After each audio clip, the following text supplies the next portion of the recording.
नमस्कार जनरल साहब, बहुत बहुत स्वागत है जय हिंद। आपका। जय Hind Anju, very kind, very good. Sir, Pakistan की तरफ से पहली बार ऐसा कबूलनामा आया है कि ऑपरेशन सिंदूर ने उनको काफी नुकसान पहुंचाया है। 11 जवान उनके मारे गए हैं, 78 जवान उनके जख्मी हैं और मुनीर चोरी चुपके अस्पतालों में जा जाकर घायलों से मिल रहा है। तो ये पहली बार है, इसका मतलब है कि आंकड़ा कुछ ज्यादा भी हो सकता है। अंजू देखिए, मेरा 4 दशकों का अनुभव है और इन लोगों को मैंने बहुत समय तक और बहुत नजदीक से देखा है। और अगर पाकिस्तान जैसा देश अगर ये मान रहा है कि उनके 11 लोग हताहत हुए हैं और 78 घायल हैं, तो ये आप मान लीजिए कि इसको कन्वीनियंटली आप 10 से गुणा कर सकती हैं। इतना वो करते हैं। और मैं दूसरी बात बताता हूँ, ये पहली बार नहीं माना है कि नुकसान हुआ है। जब 7 मई का हमारा हमला हुआ था, तब उसके तुरंत बाद उनके प्रधानमंत्री ने एक लेटर फ्लोट किया था और वो लेटर फ्लोट किया गया था अपने मित्र राष्ट्रों की तरफ कि हमारे को बहुत ज्यादा नुकसान हो गया है और आप कृपया हमारी पैसे से मदद करें। तो ये बात उन्होंने तब भी मानी थी। उसके बाद वो एकदम डिनायल मोड में आ गए क्योंकि उनको लगा कि ये तो कहीं ना कहीं इसका बहुत बुरा असर होने वाला है। लेकिन आप ये मानिए, अभी ये शुरुआत है और आने वाले समय में अंजू आप लोग देखेंगे कि कैसे ये तमाम फिगर बढ़ते चले जा रहे हैं। सर, हमने तो एक आंकड़ा जारी किया था कि इनके एक एयर बेस पर हमला करने से 52 लोग मारे गए थे। बिल्कुल बिल्कुल, ये बिल्कुल सही है क्योंकि देखिए जिस एक्यूरेसी से हमले हुए हैं उसके मैं आगे अगर समय हुआ तो मैं बताऊंगा कि वजह क्या रही है। जिस एक्यूरेसी से हमले हुए हैं और जिस इफेक्ट के साथ हमले हुए हैं, उससे ये निश्चित है कि अब आप देखिए, जब हमने आतंकवादी कैंपों पे हमले किए तो 100 से ज्यादा आतंकवादी उनके मारे गए। उनके 30-35 का तो उन्होंने हाँ यस बोल दिया है, तो और 10-12 का उन्होंने जनाजा भी हमको दिखा दिया है। तो मेरा ये मानना है कि बहुत ज्यादा नुकसान हुआ है और उस नुकसान की मेन वजह यह है कि हमारी जो फोर्सेस हैं, चाहे वो ग्राउंड फोर्सेस रही हो या एयर फोर्सेस रही हो, उनने इम्प्यूनिटी के साथ अपने हमले किए हैं। और उसकी वजह ये रही थी कि जब हमने अपने हमले शुरू किए, उनके हमलों के रिटेलिएशन में मैं बताऊंगा आगे कि क्यों हमने कभी भी ये वॉर जैसी चीज कभी शुरू नहीं करी। उसको वॉर आप कहीं भी ना अंजू। तो वो उस समय के पहला जो हमारा जो हमला गया था, उससे हमने उनके एयर डिफेंस की लगभग पूरी ताकत को डिग्रेड कर दिया था। तो एयर डिफेंस डिग्रेड होने की वजह से और उनका जो इलेक्ट्रॉनिक वॉरफेयर का है, देखिए एक एयर डिफेंस होती है और उतनी ही जरूरी जो चीज होती है वो इलेक्ट्रॉनिक वॉरफेयर होती है। Electronic support measure, electronic counter measure, electronic counter measure. ये मेजर्स इसलिए आवश्यक हैं कि आप रास्ते में उनकी मिसाइलों के डायरेक्शंस को बदली कर सकते हैं, उनको जैम कर सकते हैं, क्योंकि काफी चीजें इलेक्ट्रॉनिक्स के ऊपर निर्भर करती है। मैं ज्यादा टेक्निकलिटीज में नहीं जाना पसंद करूंगा, लेकिन यह है कि हमने उनको इलेक्ट्रॉनिक ईडब्ल्यू के फ्रंट पे, इलेक्ट्रॉनिक वॉरफेयर के फ्रंट पे और एयर डिफेंस उनकी हमने बहुत ज्यादा डिग्रेड कर दी थी। मैं आपको बताना चाहता हूं कि हमारे सुखोईस जो हैं इस्लामाबाद के ऊपर उड़ रहे थे। इस्लामाबाद से शायद वो लोग उनको देख भी पा रहे थे और कुछ कर नहीं पा रहे थे। इस हद तक हमने उनके सिस्टम्स को डिग्रेड कर दिया था। सर, 80 विमान तो खुद शहबाज ने गिन लिए थे। बोला था कि वो रात को 7 तारीख को आए थे 80 जहाज। मतलब तुम जहाज ही गिनते रह गए, अंधेरे में गिन रहे थे। नहीं, बिल्कुल बिल्कुल, जो इनको इनको एक्चुअली क्या है, टोटल सरप्राइज है। आपको मैं एक उदाहरण देता हूं। देखिए, जो हमला 7 मई को हुआ, 22 मिनट टोटल, 22, 23, 25, इतना कम समय था। और उस टोटल समय में हमने अपने ईयर मार्क्ड टारगेट्स के ऊपर एक साथ हमने हमला किया और उसको बिल्कुल नेस्त नाबूद कर दिया। अब मैं आपको एनवायरनमेंट का बताता हूं कि उस समय एनवायरनमेंट कैसा था। ये जो टेंशन 22 अप्रैल से शुरू हुआ है, वो अपनी पीक पर था। अपनी पीक पर था, इसका मतलब यह है कि पाकिस्तान की एयर डिफेंसेस, पाकिस्तान की लैंड फोर्सेस, पाकिस्तान की एयर फोर्सेस कहीं ना कहीं वो बिल्कुल मुस्तैद और बिल्कुल हाईएस्ट स्टैंडर्ड ऑफ अलर्टनेस में रही होंगी। और ऐसे अलर्टनेस के माहौल में, ऐसे अलर्टनेस के एनवायरनमेंट में आप 24 मिसाइल फायर करते हैं और 24 की 24 ठिकाने पर लगती हैं। ये बात पूरी दुनिया को पता है। इसकी मैं एक बात बताता हूं अंजू, ये मैंने हर चैनल पे ये बात बोली है, और वो ये है कि देखिए, जिस कंपनी ने वो मिसाइल बनाई थी, उसने भी कभी इस बात की गारंटी नहीं दी कि 100 में से 100% किल होगा। उसने भी तो, और बावजूद उसके इतने हाइटेंड एनवायरनमेंट में, जबकि आपकी तमाम एयर डिफेंसेस इंक्लूडिंग एयरफोर्स पूरी तरह से एक्टिव हैं, कॉम्बैट एयर पेट्रोल्स एयरबॉर्न हैं। अगर हम ये कर पाए तो ये it's a marvellous master stroke. बिल्कुल, बिल्कुल ऐसा मास्टर स्ट्रोक है सर कि अभी धीरे-धीरे करके उस स्ट्रोक से जो सदमा लगा है, उसकी तस्वीरें सामने आएँगी। पर सर, एक जो बात इस वक़्त सोशल मीडिया पर बहुत चल रही है, पहला तो ये सवाल कि पाकिस्तान जो न्यूक्लियर बम की धमकी देता था, वो अचानक से डीजीएमओ को फ़ोन क्यों करने लगा? क्यों बैकफुट पर आ गया? और फिर किराना हिल्स उसपे पास हमारी एक ब्रह्मोस गिरी है, ये बातें खुद पाकिस्तानी कह रहे हैं, एक वीडियो बहुत वायरल हो रखा है, वो चिल्ला रहा है, देखो, देखो, सामने मिसाइल आ रही है, वो किराना हिल्स पर गिर गई है। सर, उसके बाद खबरें ये भी आने लग गई हैं कि जी, वहाँ पर इजिप्ट का जहाज देखा गया, यूएस का जहाज देखा गया, वो जहाज देखे गए जो कि रेडिएशन होता है जब न्यूक्लियर प्लांट में कहीं न्यूक्लियर जहाँ वेपन रखा हो, वहाँ रिसाव हो जाए, वहाँ पर उसको ठीक करने के लिए आते हैं। क्या ये सब चीज़ें सही हैं क्या? देखिए, मैं आपको अंजू एक बात बताऊं कि इसके ऑफिशियल स्टांस क्या है। यही प्रश्न एयर मार्शल से पूछा गया था, जो कि डीजीएओ हैं, डायरेक्टर जनरल एयर ऑपरेशंस, और उन्होंने कहा था कि भाई हमें नहीं पता कि वहां पर क्या था, स्ट्राइक हमने किया। तो ये बात, ये स्टांस जो बिल्कुल ठीक है, क्योंकि कोई भी प्रोफेशनल आर्मी, जो मैं बता सकता हूं आपको, कोई भी प्रोफेशनल आर्मी इस प्रकार से न्यूक्लियर आर्सेनल के ऊपर अटैक नहीं करेगी। और मैं ये आपको गारंटी से बता सकता हूं कि आपकी आर्मी, आपकी एयरफोर्स, आपकी नेवी, उससे ज्यादा प्रोफेशनल आर्मी, एयरफोर्स, नेवी कोई नहीं है। अगर समय हुआ तो मैं आपको ऐसे ऐसे उदाहरण देके बताऊंगा जहां पर कि पाकिस्तानी लोगों ने कहा है कि अगर आपका जैसा एक भी अफसर हमारी फोर्स में होता तो 93,000 लोग सरेंडर नहीं कर रहे होते। तो ये जो प्रोफेशनलिज्म आर्मी का है, उससे मैं आपको निश्चित रूप से कहता हूं कि ये जानते हुए कि वहां पर न्यूक्लियर आर्सेनल है, ये अटैक नहीं हुआ है। पॉइंट नंबर 1, ये मेरा, this my personal take. Point number 2, देखिए, जो जो जो जो नूर खान एयरबेस है, नूर खान एयरबेस के ऊपर डेफिनेटली अटैक किया गया है। और उससे उससे ये जो किराना हिल्स जिसकी आप बात कर रही हैं, ये बहुत ज्यादा दूर नहीं है।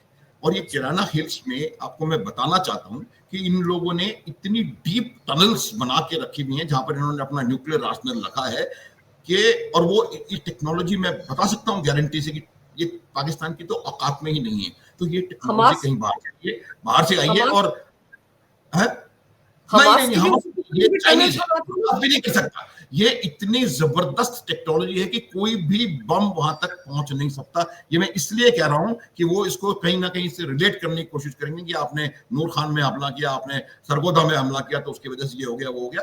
ये रास्ते उसमें ढूंढेंगे। लेकिन ये क्या क्या हुआ है कि वो इतनी गहरी उन्होंने बना रखी है टनल्स, और अभेद्य, छोटू से अभेद्य। तो उनके मेरे ख्याल से कहीं ना कहीं 5 या 6 उनके एंट्रेंसेस हैं, और उनमें से एक छोड़ के बाकी सब पर हमारी ब्रह्मोस जो है वो जाकर के हिट हो पाई हैं उस जनरल एरिया में। आई मीन विल नॉट से व्हाट, लेकिन ये लगभग कंफर्म्ड है कि इस्लामाबाद में वो अमेरिका ने काफी साल पहले 3 ऐसे जहाज तैयार किए थे। उनके कोई नंबर P350 कहलाते हैं, P350, और उनका काम ही ये है कि जो जो रेडिएशन का इफेक्ट होता है उसको मिनिमाइज करने के लिए वो कहीं इस्लामाबाद में उतरा। जो नाइल नदी है, वहां पर बोरोन के बहुत जबरदस्त भंडार हैं, और इजिप्ट से जो जहाज बोरोन का एक बहुत बड़ा स्टॉक पाइल लेकर के वो वहां से चला, वो भी इस्लामाबाद में आया है। और ये तमाम चीजें हैं, तो पॉसिबली कोई एक्सीडेंट हुआ होगा, हो सकता है एक्सीडेंटल। आप चेरनोबिल देख लें क्या हुआ, चेरनोबिल, और वहां अगर हो गया तो वो आज तक चेरनोबिल की हालत आप देख सकती हैं। हिरोशिमा नागासाकी आज किस परिस्थिति में, आज तक उसका असर होता जा रहा है। तो अगर ये हुआ है तो ये बहुत ज्यादा मुश्किल होने वाली है। और ये इसका मैं बिल्कुल साधारण भाषा में, क्योंकि हमको ऐसी चीजों में उस समय तक, जबकि हमारे पास पूरे पुख्ता प्रमाण नहीं है, नहीं जाना चाहिए। लेकिन मैं इतना जरूर बता देना चाहता हूं कि जो वो पाव किलो के इधर उधर फेंकने वाले थे, वो कहीं उन्हीं के आसपास वो बस लिमिटेड। सर, लेकिन एक ट्रेमर्स की बड़ी बातें चल रही हैं कि अर्थक्वेक जैसा महसूस हुआ 2 दिन पहले 4.4 जिसकी इंटेंसिटी थी रिक्टर स्केल पर। फिर कल भी एक 4.7 इंटेंसिटी का ट्रेमर वहां पर आया पाकिस्तान में। तो कुछ लोग इसको परमाणु हलचल से देखिए, जोड़कर देखते हैं सर। बिल्कुल बिल्कुल बिल्कुल बिल्कुल अंजू, क्या होता है कि अब जैसे कोई कोई कोई अर्थक्वेक आता है, तो उस अर्थक्वेक का सिर्फ ऐसा नहीं हो सकता कि वो नूर खान हवाई अड्डे में अर्थक्वेक आया और वहीं का वहीं रह गया। अगर 4.3 इंटेंसिटी का अर्थक्वेक है तो उसका 100 200 500 किलोमीटर तक उसका असर असर होता है। इसमें कोई रॉकेट साइंस नहीं है, सब जानते हैं। अगर मान लीजिए उसका उसका जो एपिसेंटर अमरोहा में है तो लखनऊ तक उसके ट्रेमर जाएंगे। एपिसेंटर अगर सिक्किम में है तो पूरा नॉर्थ ईस्ट ऑफ इंडिया उससे अफेक्ट होगा। अब ये जो दो सो कॉल्ड अर्थक्वेक्स आए हैं, उनका कहीं असर हमें देखने को नहीं दिखाई दे रहा। देख तो ये बात इस प्रकार से जुड़ रही है। लेकिन फिर वही कहूंगा मैं कि हमें कोई चीज स्पेक्यूलेट करने से पहले जब तक इसकी पुख्ता जानकारी ना हो तब तक इसको हम ना कहें। लेकिन इतना मैं बता सकता हूं कि कुछ तो गड़बड़ है। कुछ तो गड़बड़ है। सर, एक चीज और, आप वो जो उनका डिफेंस मिनिस्टर है ख्वाजा आसिफ शायद, वो क्या बोल रहा है अब कि हमने तो कभी भी परमाणु हथियार इस्तेमाल करने की धमकी नहीं दी, हमने तो कभी नहीं कहा, हमको पता है कि अगर हम ऐसा करते तो पूरे दुनिया के लिए खतरा पैदा हो जाता। वो इंसान जो हर दूसरे दिन ये धमकियां दे रहा था सर, वो अचानक से उसके सुर क्यों बदल गए? कहीं ऐसा तो नहीं कि अब जो ये हालात दिख रहे हैं उसको कि कुछ हो गया है, उसके बाद ये शक भी तो हो सकता है कि निकाला हो इन्होंने, ये भी हो सकता है, तो शायद इसीलिए बैकफुट पर आ गया इस वक्त। देखिए देखिए, ये इन्होंने प्लान जरूर किया था। एक वो जो सिरसा में हमने उनकी मिसाइल को इंटरसेप्ट करके गिरा दिया, वो मिसाइल एक्चुअली हत्फ थी और वो दिल्ली की तरफ टारगेटेड थी। और वो missile nuclear warhead, nuclear 400 450 range की, नाम से उतना कोई बहुत वो नहीं है, जो 450 500 किलोमीटर जो दिल्ली तक जा सकती थी। दिल्ली को उन्होंने एम करके उसको मेरी जो इन्फॉर्मेशन है फायर किया था और उसको हमने सिरसा में इंटरसेप्ट करके गिराया है, पता है सबको। और वो मिसाइल जो है वो न्यूक्लियर वॉरहेड ले जाने में सक्षम है। तो ये पहला उन्होंने कहीं ना कहीं ट्रायल किया था और उनका आइडिया ये था कि अगर आवश्यकता पड़ी तो उसका प्रयोग करके ये उनका, लेकिन वो ट्रायल भी सफल नहीं हो पाया। इसको अपन देखेंगे किस प्रकार से हमने एक इलेक्ट्रॉनिक तरीके से उनको पूरी तरह से मात दिए, और न केवल उनको मात दिए, इसका जो मैसेज पूरी दुनिया में गया है उसका असर आने वाला टाइम देखेगा। ये बिल्कुल मैं बार बार कहता हूं कि इसको, इसमें लोग ये कर राजनीति का पुट लाने का प्रयास कर रहे हैं, लेकिन इतना जबरदस्त मैसेज पूरी दुनिया में गया है। Will talk about it later, let me finish this first. अब क्या हुआ इसमें क्या होता है कि अचानक से सुर का बदलना, और उस व्यक्ति का जिसने कई दफा, एक दफा नहीं कई दफा कहा है कि हम न्यूक्लियर स्ट्राइक्स करेंगे, और कहीं से न्यूक्लियर स्ट्राइक की बात नहीं आ रहा। वो लोग जो कह रहे थे कि हम, आप एक कदम बढ़ा के देखो हम न्यूक्लियर स्ट्राइक कर देंगे, वो उनके 11 एयर बेसिस हमने तबाह कर दिए, फिर भी वो एयर न्यूक्लियर स्ट्राइक को छोड़ो, उसका रिएक्शन नहीं हुआ, रिएक्शन नहीं आया वहां से।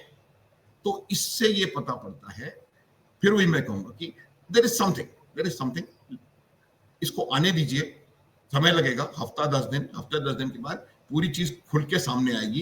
क्या चीन का इसमें हाथ है, या पाकिस्तान ने स्वयं सेवा करी है, या और भी कई चीजें हो सकती हैं, या कोई ऐसा। तो ये इससे भी कनेक्ट किया जा सकता है, क्योंकि उस अर्थक्वेक के बारे में और कोई खबर नहीं है और कहीं से कोई इशारा नहीं है। तो मुझे लगता है कि ये कोई बिल्कुल लोकलाइज्ड ब्लास्ट ऑफ शॉट्स है, और शेष मैं आपके इमेजिनेशन पे छोड़ता हूं।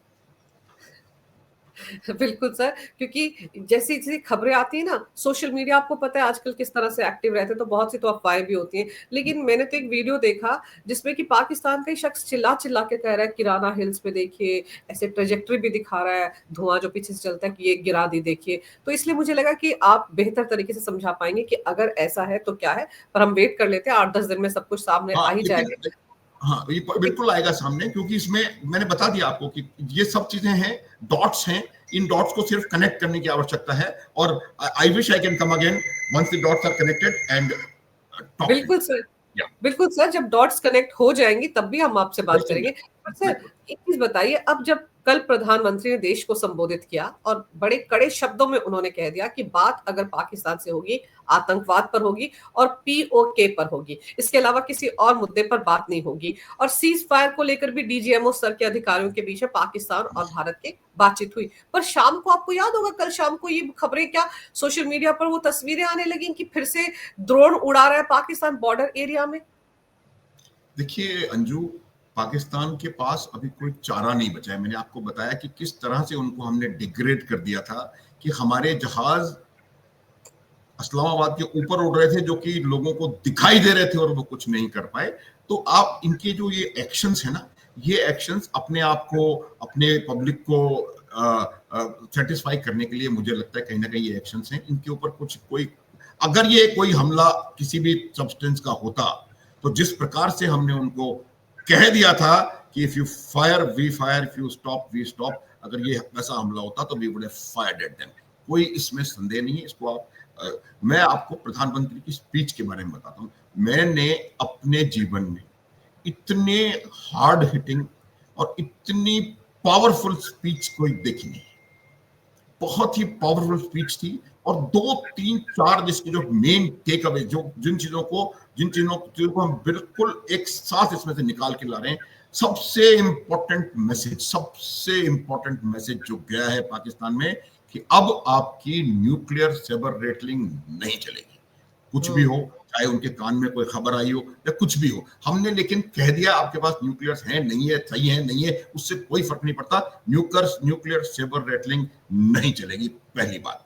दूसरी बात, बिल्कुल साफ शब्दों में कह दिया कि ये एक पॉज है, ये एक टेक्टिकल पॉज कह सकते हैं। हालांकि ये बिल्कुल उस डेफिनेशन में बिल्कुल फिट नहीं होता, लेकिन ये बिल्कुल साफ कह दिया है कि ऑप सिंदूर जारी है। अगर आपने कुछ किया, if you do anything, I will quote the DGMOs, if you do anything we will do much more devastating then that anything. That is very very clear, बिल्कुल साफ मैसेज चला गया। तीसरा मैसेज ये गया है, ये बहुत इंपॉर्टेंट मैसेज है मेरे हिसाब से, कि no talks terror not together, कभी नहीं। वी विल टॉक, जब तक टेरर है कोई बातचीत नहीं। जब तक जब वो कहते हैं खून बहेगा पानी बहेगा, उन्होंने, मोदी ने साफ कर दिया कि खून और पानी साथ साथ नहीं बहेगा, हम नहीं बात करेंगे।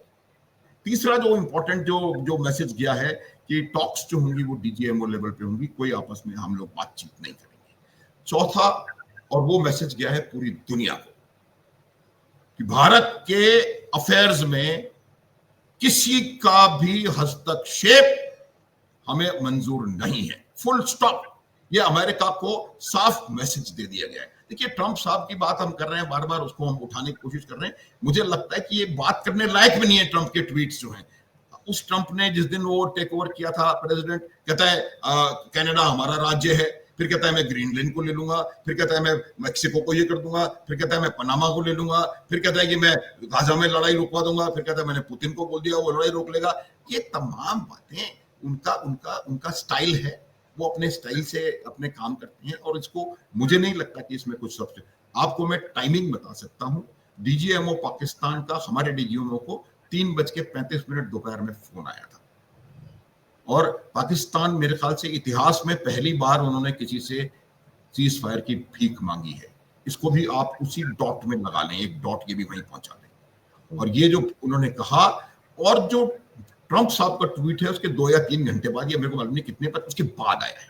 तो ये जो बात हम कहने का प्रयास कर रहे हैं कि भाई उसने ये कर दिया, इसने ये कर दिया, और अब नरेंद्र मोदी ने बिल्कुल साफ कर दिया। उन्होंने कहा कि हमने सीज फायर कराया, उन्होंने कह दिया हमने नहीं किया, हमारी मर्जी से हमने रोका है थोड़े दिन के लिए, ऑफ सिंदूर ऑन है। उन्होंने कहा हम न्यूक्लियर सेवर ये वो करेंगे, उन्होंने बोला हम आपकी न्यूक्लियर सेवर रेटलिंग से नहीं डरते। उन्होंने कहा कि आप कोई एक्शन नहीं लेंगे, हमने साफ कर दिया कि आप गोली मारोगे तो हम गोला मारेंगे। तो ये शब्दों का चुनाव, भाषा और जो कॉन्फिडेंस, रिजॉल्व जो आपको मुझे देखने को मिला, मैंने अपने जीवन में कहीं और नहीं देखा। और एक जो सबसे बड़ा मैसेज है अंजू, इसको आप भी नोट कर लें, और वो मैसेज गया है कि भारत की इंडिजिनस टेक्नोलॉजी, जिसको कि पूरा विश्व इस मानने को तैयार नहीं था कि भारत जैसे देश के पास वो कटिंग एज टेक्नोलॉजी हो सकती है, उस टेक्नोलॉजी का मुजाहरा किया है। तीसरी बार मैं आपके शो में रिपीट कर रहा हूं कि हमारे जहाज इस्लामाबाद के ऊपर उड़ते रहे, वो देखते रहे, कुछ नहीं कर पाए। ये हमारी टेक्नोलॉजिकल विक्ट्री है। अब मैं एक दो चीजें थोड़ी क्लैरिफाई करने की कोशिश करता हूं। देखिए, हमने क्या किया था जब 22 अप्रैल हुआ, उसके बाद एक डिटेल्ड रिस्पॉन्स प्लान बन चुका था, और एक ये कोर्स ऑफ डिप्लोमेसी कहते हैं इसको, ये ग्रेजुएटेड रिस्पॉन्स हमने बना दिया था, और ये पूरी उसमें एक लिस्ट थी जो हम एक्ट करने वाले हैं। पहला, इंडस वाटर ट्रीटी को अबेंस में डालना। दूसरा, ट्रेड बंद करना। तीसरा, अटारी वाघा बॉर्डर, हुसैनीवाला बॉर्डर और तमाम बॉर्डर्स को बंद कर देना। चौथा, किसी भी प्रकार का छोटे लेवल का ट्रेड भी नहीं करना। डायरेक्ट इंडायरेक्ट ट्रेड दोनों बंद कर देना। पोर्ट्स बंद कर देना, वीजाज कैंसिल कर। ये तमाम चीजें उस ग्रेजुएटेड रिस्पॉन्स की थी। सारी चीजें एक साथ नहीं हुई हैं वो, और उसी ग्रेजुएटेड रिस्पॉन्स की लेडर में कहीं ना कहीं काइनेटिक मूवमेंट भी था, और वो काइनेटिक मूवमेंट हमको देखने को मिला 7 तारीख। तो ये पूरा प्लान जो बनाया था, तो इससे ये बिल्कुल साफ हो गया कि हम हर प्रकार के हथियार का, चाहे वो इकोनॉमिक हथियार हो या साइकोलॉजिकल हथियार हो या मीडिया हथियार हो, आप जैसे लोगों की बहुत बड़ी भूमिका रही है अंजू। We salute you. मैं बता रहा हूं, as a soldier I am saluting you, because जिस प्रकार से आप लोगों ने सही और इस चीजों को लोगों तक पहुंचाया है, मेरे हिसाब से that's also a part of warfare. और ये जो जो जो वॉर थी, ऑपरेशन सिंदूर जो था, वो 23 अप्रैल को शुरू हुआ है, 7 मई को शुरू नहीं हुआ है, और 7 मई को उसको फॉर्मलाइज किया गया है, क्योंकि ये जो काइनेटिक रिस्पॉन्स था, that was just a part of it. अब क्या हुआ कि हमने क्या किया, जब तक हमारे काइनेटिक रिस्पॉन्स का जो चीफ्स की और सीडीएस की उनसे बातचीत हुई थी, उनमें उन्होंने यही बता दिया था कि हमें इतना समय कम से कम चाहिएगा हमको अपने आप को सुरक्षित। देखिए, जब आप कोई इस प्रकार का एक्शन लेंगे, तो पाकिस्तान जैसे रोग स्टेट से आप किसी भी प्रकार का रिएक्शन एक्सपेक्ट कर सकते हैं। तो आपकी फोर्सेज ने, आपके अनिल चौहान साहब ने, सीडीएस साहब ने, इसको सारे जो पॉसिबल रिस्पॉन्सेस थे पाकिस्तान के, उनको अप्रिशिएट किया, उनको पूरी डिटेल में उनकी वॉर गेमिंग करी, और पूरी उसकी पूरी तैयारी करी। और जब तैयारी पूरी हुई, तो उन्होंने नरेंद्र मोदी को कहा कि now we are ready to go. अब उसमें क्या किया था हमने, एक हमने गुजरात से लेके, कच्छ से लेकर के लगभग ग्लेशियर तक पूरा international border, line of control और एजीपीएल, तीनों में हमने एक ऐसा बिल्कुल गैप फ्री एक इलेक्ट्रॉनिक कर्टन तैयार कर दिया था। और उससे क्या था कि वो जो रडार्स का ओवरलैप, और तमाम जितने रडार हैं, छोटे से छोटा रडार इन्फेंट्री बटालियन में जो होता है, बैटलफील्ड सर्वेलेंस रडार से लेकर के इंडियन एयरफोर्स के बड़े रडार्स और सैटेलाइट, तीनों डायमेंशंस में, और उन सबका एक हमने एक ऐसा जबरदस्त electronic brake free electronic curtain तैयार कर दिया था। उससे उनको इलेक्ट्रॉनिक वॉरफेयर में करारी मात, इलेक्ट्रॉनिक सपोर्ट मेजर्स में भी, काउंटर मेजर्स में भी।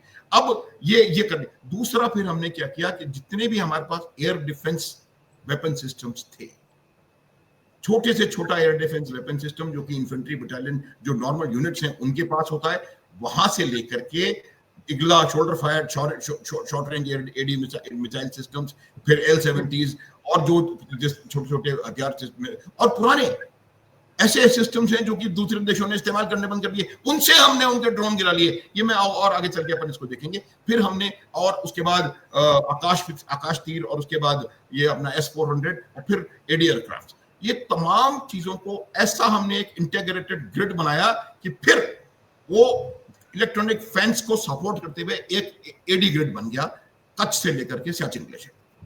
अब क्या था कि वो इलेक्ट्रॉनिक ग्रिड आपको बता रहा था कि कब, क्यों, क्या हो रहा है, और एडी ग्रिड उसको न्यूट्रलाइज कर रहा है। और उसी का फिर मैं बताता हूं कि कोई दुनिया की ताकत आप देखेंगे कि ईरान ने 1000 मिसाइल फायर करी, जो इजराइल के आयरन डोम या व्हाटएवर सिस्टम्स दे हैव, उन्होंने 890 कर ली, 110 फिर भी गई। हमास जो फायर कर रहा है वो भी जा रहे हैं, और हमने, Anju, 100%, be proud 100%, including the missile which was headed for Delhi. तो ये एक बहुत बड़ी काबिलियत है। अब इसका क्या असर हुआ, इसका एक बहुत जबरदस्त मैसेज किया है पूरी दुनिया में कि जो टेक्नोलॉजी हम लोग प्रयोग में ला रहे हैं, जो सैटेलाइट टेक्नोलॉजी हमने डेवलप कर ली है, ये अंजू हुआ है 90% इसमें से पिछले 10 सालों में। I will leave it at that, I am not going to talk any more on that. ये हमने, ये ऐसी हमारे एक ऐसा हमारे पास विजन था, और हमें लग रहा था कि अगर हमको इस प्रकार से कहीं ना कहीं कोई ऐसे रोग एनिमी से लड़ना पड़े जिसके पास पाव किलो के पटाखे रखे हुए हैं, तो उसको हम ओवरऑल कैसे करेंगे। ये जो नाविक सिस्टम है आपका, उसने इतना इतना जबरदस्त सफलता उसने हासिल करी है। उसकी वजह क्या थी कि जिस फ्रीक्वेंसी पे वो हमारा सिस्टम काम कर रहा है, कहीं ना कहीं वो फ्रीक्वेंसी लोगों को इसके बारे में very difficult for people to find out. तो मेरा क्या मतलब है कि तमाम डायमेंशंस को मिला करके इस प्रकार से हमने पूरी असेंडेंसी वहां पर हासिल करी, और जो मैसेजेस गए लाउड एंड क्लियर कि Indian air forces, armed forces are extraordinary, the men behind the machine are extraordinary। अब मैं आपको ये भी बताता हूं अंजू, जो JF-17 का हाल हुआ है, अब JF-17 का हाल ये हो गया, मैं यही समझना चाह रही हूँ आपसे कि हम तो बहुत आगे निकल गए सर। इन 3 दिनों में हमने सब कुछ टेस्ट किया और हम 100% इसमें कामयाब हुए। पूरी दुनिया हमें देख रही है। ये जो चाइनीज खिलौने थे सर, टर्की से जो खिलौने आए थे, इनका तो बैंड बज गया। इनकी तो वेपन इंडस्ट्री जो है वो पानी भरती नजर आएगी अब। बिल्कुल वही मैं कह रहा हूँ। अच्छा, उसका मैं आपको यही बोलने वाला था अंजू, ये अब यही मैं उदाहरण देने लगा था आपको कि क्या है कि एक तो ये इनकी एक बात ये होती है, देखिए, एक अभिनंदन MiG-21 से F-16 को गिरा लेता है। F-16 तो चाइनीज नहीं है, उसमें भी टेक्नोलॉजिकल कोई प्रॉब्लम नहीं है। तो man behind the machine is most important, पहली बात। तो कोई भी देश ऐसे देश को चीजें देने में सोचेगा 5 बार, जहां पर कि बढ़िया से बढ़िया दुनिया के अल्टीमेट एयरक्राफ्ट को भी वो कबाड़ बना देते। कबाड़ बना दिया उन्होंने F-16 का। दूसरी बात आप लोगों को शायद पता है कि नहीं, मैं नहीं जानता, हमने ये किसी चैनल पर डिस्कस भी किया था कि चाइना ने एक ब्रिटिश न्यूज़पेपर में, या किस न्यूज़पेपर में, let's not talk of that, एक न्यूज़पेपर में आर्टिकल दिया, पेड आर्टिकल। और अंजू वो पेड आर्टिकल जो था, वो पेड आर्टिकल ये था कि हमारे JF-17 ने कैसे भारत में तबाही मचा दी, और कैसे भारत में 70% जो है ग्रिड लाइट खत्म हो गई हमारे साइबर वॉरफेयर। मैं आपको बताऊं, मैं जयपुर में रह रहा हूं। जयपुर में पिछले कुछ दिनों से आधे घंटे के लिए लाइट जाती थी। जब से वो चाइनीज ने अटैक किया हमारे घर, तो 1 मिनट के लिए भी लाइट नहीं गई। तो हम उनको बोलते हैं कि ऐसे अटैक 2-4 और करो यार, हमें फायदा होगा। तो मेरा ये कहने का मतलब है कि चाइनीज इंडस्ट्री, उसकी वजह बताता हूं, कल से कोई JF-17 को खरीदेगा नहीं। कल से HQ-9 की बिक्री बंद हो जाएगी, ऑर्डर्स कैंसिल होंगे, और सारे ऑर्डर्स ब्रह्मोस की तरफ आएंगे, आकाश तीर की तरफ आएंगे। आज भारत की जो टेक्नोलॉजिकल प्रोग्रेस है, हर डोमेन में, सारे डायमेंशंस में, स्पेस में, ग्राउंड पे, बिलो द ग्राउंड, जो हमारे न्यूक्लियर सबमरीन्स हैं, ये तमाम चीजों ने अपने आप को पूरी तरह से एस्टेब्लिश कर दिया, और हमने ये सिद्ध कर दिया। और यही वजह थी कि कल जो DGMO, DGNO, DGAO की ब्रीफिंग थी, उनके आप वो देखते कि किस तरह से उन्होंने बोला है। उसने DGAO ने कहा, विनय न माने जलधि जड़, गए 3 दिन बीत, बोले राम सकोप तब, भय बिनु होए न प्रीत। तो भय बिनु प्रीत नहीं होगी, और हमने उनको भयभीत कर दिया। इतनी पावरफुल मीटिंग्स और इतना पावरफुल प्रधानमंत्री का भाषण, प्रधानमंत्री spoke like a global leader. आज ये साफ मैसेज चला गया है पूरी दुनिया को कि चाहे आप चाइना हो या अमेरिका हो या तुर्की हो, हमारे किसी भी काम में आप मेडल नहीं कर सकते। बिल्कुल सही कह रहे हैं आप सर, और यही तो सबसे बड़ी कामयाबी है हम सबके लिए। और मेरे को तो पता नहीं सर क्यों, मैं सोशल मीडिया पर 1971 का बड़ा कंपैरिजन हो रहा था। 1971 में हमने ये कर दिया। बहुत से लोगों को हमारी पूर्व प्रधानमंत्री भी याद आ रही थी। तो ये कंपैरिजन किस लिए सर? उस वक्त तो हमने शिमला समझौते में सर सरेंडर ही कर दिया था, सारा का सारा शिमला समझौता। ये मेरी लाइन है, आप नहीं बोल सकती। This is my line. My line is that Pakistan Army surrendered to Indian Army in Dhaka on 16 December 1971, and India surrendered to Pakistan in Shimla on 2nd July 1972. I have no doubts in what I am talking. और इसको भी आप छोड़ दें, मैं आपको और उदाहरण देता हूं, और इसमें मेरा मानना यह है, देखिए कि इसको एक राजनीतिक रंग देने के लिए हमें अपने इतिहास को खंगालने की आवश्यकता कहीं ना कहीं नहीं है। अब मैं बताता हूं 1947-48 में, अभी तो कुछ भी नहीं था, मैं इसका भी बताऊंगा क्यों हम रुके। 1947-48 में हम लोगों को सिर्फ भागना था, और हम भाग करके गिलगिट बाल्टिस्तान, स्कर्दू, मुजफ्फराबाद सब ले सकते थे। हम लोग, Indian army was on the run, it was not victory, we were on the run. वो लोग अपने कपड़े उतार के भग रहे थे वहां से, बच करके, अपनी जान बचा करके। उस समय हमने रोका और हम यूएन में चले गए। इसका कोई जवाब नहीं, और हम अब चाहते भी नहीं, क्योंकि जो हो चुका है that can not be undone, and you can you do something about it. लेकिन मैं बताना चाहता हूं, क्योंकि आप उसको एक राजनीति से जोड़ करके और उन चीजों को ला रहे हैं, मैं फर्क बताऊंगा दोनों का। उसके बाद 1965 में एक जगह है, उसका नाम Haji Pir, I am sure you know about Haji Pir.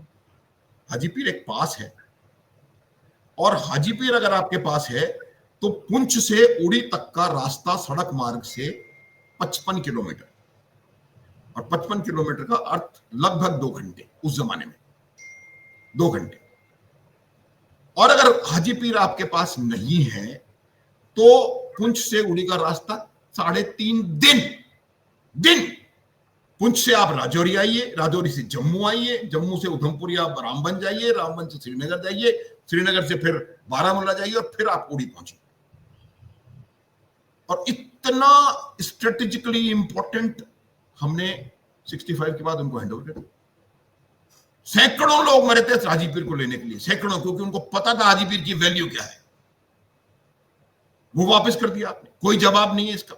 अब फिर कंपैरिजन नहीं करिए आप, फिर आपका प्रधानमंत्री दूसरे देश में जाके और सस्पिशियस कंडीशंस में उसका अपने उसके प्राण चले जाते हैं, उसकी आप इंक्वायरी तक नहीं करते हैं, उसका कोई जवाब दे दे। उसके बाद 1971 की मैं बात बताता हूं आपको, अंजू, ये लोगों को, दर्शकों को पता होनी चाहिए, हमने 93,000 प्रिजनर्स ऑफ वॉर उनको वापस किए। उनमें जनरल्स थे, 2 लेफ्टिनेंट जनरल, और पता नहीं कितने जनरल्स थे, कितने बड़े सीनियर ऑफिसर थे, और हमारे 54 air force officers are missing even today. I hope you know it, if you don't know it you better know it. I know 54 हमारे एयरफोर्स के जांबाज, मैं I am in touch with Mrs Tambe sorry, whose husband was also missing। हम लोग कोशिश कर रहे हैं कि कम से कम उसको शहीद का दर्जा तो दे दो। लेकिन बात यह है कि आपने 93,000 वापस करके आपने 54 नहीं लिए। 13,000 स्क्वायर किलोमीटर हमारी आर्टिलरी मतलब तोपखाना, गन्स, जिस स्टेडियम में पीएसएल का फाइनल होता है ना, गद्दाफी स्टेडियम, उस गद्दाफी स्टेडियम में इंडियन आर्मी की गन्स डिप्लॉयड थी। क्या बात कर रहे हैं कि आपने यहां पर कुछ कर लिया, वो कर लिया। हमने तो आपको लाहौर लाके दे दिया था 71 में। जिस महिला की बात कर रही हैं उसका उससे जवाब ले लें कि वो लाहौर कहां गया, वो हाजीपीर कहां गया। हमने उस समय तो पाकिस्तान था वो, जब हमने बांग्लादेश को अलग कर दिया तो क्या हम वहां पर अपनी जो सिलीगुड़ी कॉरिडोर है उसकी 27 के 54 किलोमीटर नहीं कर सकते थे? कौन जवाब देगा इसका? तो हमने पूरी तरह से सरेंडर किया है। क्या हम आगे उनसे कह नहीं सकते थे कि हमें आप हाजीपीर दे दें दोबारा? कुछ नहीं। तो इसको कोई कंपेयर करने की आवश्यकता नहीं है। जो 71 में हुआ वो सेनाओं ने किया, और जो कोई इसको क्रेडिट को डिस्क्रेडिट की बात ही नहीं, लेकिन जो अभी हुआ है वो 71 से 1000 दर्जे ज्यादा बड़ी चीज हुई है। हमने ये बता दिया है कि हमने किसी देश पे हमला नहीं किया। आपको मैं ये इसको जो लोग पूछ रहे हैं उनको इस बात से क्लैरिफाई हो जाता कि हमारा जो अटैक था वो सिर्फ और सिर्फ 22 मिनट के लिए 7 तारीख को था। उसके बाद सब कुछ उनके एक्शन के, और न्यूटन अंकल को याद करते हुए, every action has a equal and opposite reaction, तो हमने यह कहा था कि every action will have a little more than equal and opposite. तो ये हमने किया। तो ये तमाम चीजें आपको समझने की बात है। जिस तरह से भारत की सेनाओं की साख बढ़ी है, जो कंपनी गारंटी देती है उससे ज्यादा एक्यूरेसी पे हम फायर कर रहे हैं। जो कंपनी गारंटी देती है उससे ज्यादा इफेक्ट से हम फायर कर रहे हैं। हम 24 मिसाइल फायर करते हैं, 24 के 24 ठिकाने पर पहुंचते हैं। हम उनके इतने ज्यादा, और इतना कंफ्यूजन है कि उनको बोरोन के जहाज मंगाने पड़ रहे हैं। हाँ, वही उनको सर। जो जो जो P350 मंगाना पड़ रहा है। तो ये तमाम चीजें देखिए, let them remain dots, will come again, I come again and I tell you, will talk about it. लेकिन आप इस बात को समझें कि भारत की तकनीकी क्षमता की धाक, भारत की स्पेस की, कम्युनिकेशन की और नेविगेशन, जो जो इलेक्ट्रॉनिक क्षमता की धाक, भारत की मिलिट्री क्षमता की धाक और भारतीय नेवी की धाक, और सबसे बड़ा भारत के रिजॉल्व की धाक। किस भाषा में उन्होंने ट्रंप साहब को, और ये जो भी हैं, इसका नाम भी मैं लेना नहीं चाहता, जो आधा पागल है, जो माइक तोड़ देता है, आपने देखा है वो जो भी है, I don't want to, you seen that, I hope you seen that little clip. ऐसे लोग हैं। तो उन लोगों को बिल्कुल साफ मैसेज चला गया है, no sabre rattling of nuclears, no meddling around in our way. Any act of terror will be an act of war. Sindhu समझौता स्थगित रहेगा। जो हमने आर्थिक कंडीशंस लगाई हैं वो रहेंगी। वीजा रिवाइज नहीं होंगे। पाकिस्तानियों को भारत छोड़ना पड़ेगा।